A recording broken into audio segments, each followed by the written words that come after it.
Well, good morning, everybody. Last time we talked, it was March 3rd, and that was vaccination day for me, vaccination number one, over at the vaccine center set up by Fairview Systems. Right off Xerxes here, doing about 400 people a day over there. Extraordinarily well run operation by M Health Fairview. So kudos to them for getting folks through, and everybody was in wonderful spirits. A lot of great volunteers working over there as well. And some of them were from our community. Now I've got number two to look forward towards the end of the month.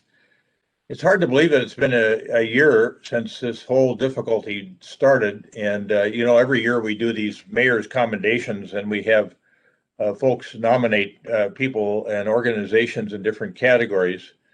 And last year we had to vary the theme that we normally use. We have an event generally where people can socially gather, and we talk about the things that people did to earn those commendations during the year, and we can't do that this year either. We couldn't do it last year, so we ended up last year basically doing surprises outside remotely, distancing ourselves and passing out these awards to the organizations and people that were so designated. And we're going to have to do the same thing again this year.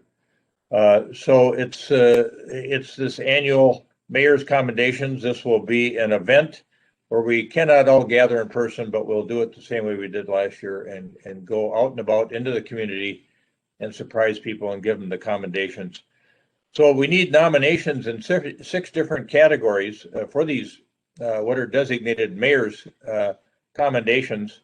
There's the Service Club Commendation, the Service Club Commendation. We have so many good service clubs in the city that are deserving, and I hope we get some really good nominees in that category.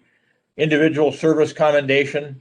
We had some folks last year that just did some stellar work around the pandemic and around COVID.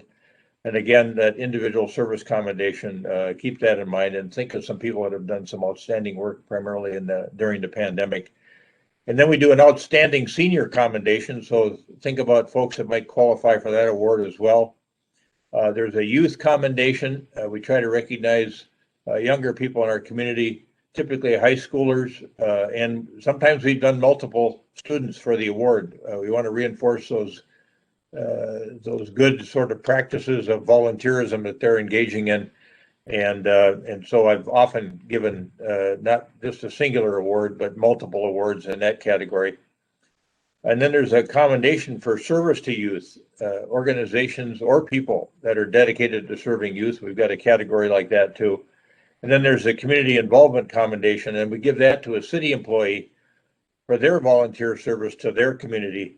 That's above and beyond the work that they do at the city. And we've got some folks that have done some stellar work in that category as well.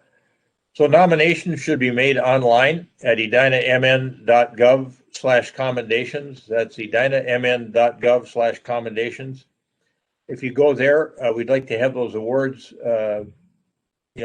posted, the nominees put in by the end of the month. So if you can try to get them in by the end of March, then that'll give us time to review the nominations, and we'll start making those presentations in the month of April, which is volunteer month. So with respect to those mayor commendations, keep thinking about the people and organizations that have helped the community get through the pandemic in the past year, or are otherwise making an impact on Edina in some other way.